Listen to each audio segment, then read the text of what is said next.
உனக்கு தெரியாதா?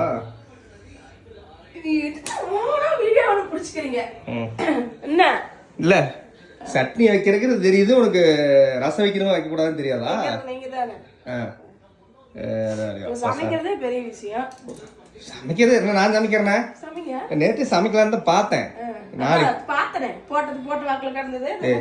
பாத்திரம்லாம் எல்லாம் கழுவி வச்சனா இல்லையா? இதுல போட்டு போன 4 தட்டு குண்டா எல்லாம் கழுவி வச்சேன்.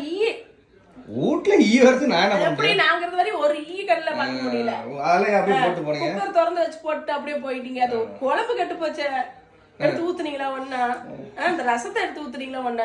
ரசம் ஏங்க இந்த மாதிரி எல்லா வீட்லயும் பிரச்சனை இருக்குதாங்க. பொண்டாட்டி வெளியில போயிட்டா வீட்டுல பிரச்சனை இந்த மாதிரி நடக்குதா?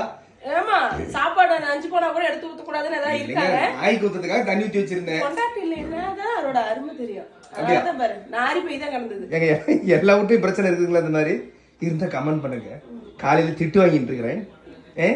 இல்ல பாக்குறேன் வைக்கலாமா வேண்டாமான்னு வெய்யா தெரியாதா? வைக்க மாட்டேன். வெயிடி தெரியாதா உனக்கு? என்ன வைக்க மாட்டேங்கிற காலைல பேயாட்டம் ஆடிட்டு இருக்கிற. திங்கிறேன் நான் ஆக்கி திங்க முடியாது நினைச்சிட்டியா? தின்றுவேன். பாக்கலாமா? நாளைக்கு நான் ஜோராக்கி தர விட பாரு. நண்பர்களே, நாளைக்கு நான் சமையல் என்னதுங்க பாத்துங்க.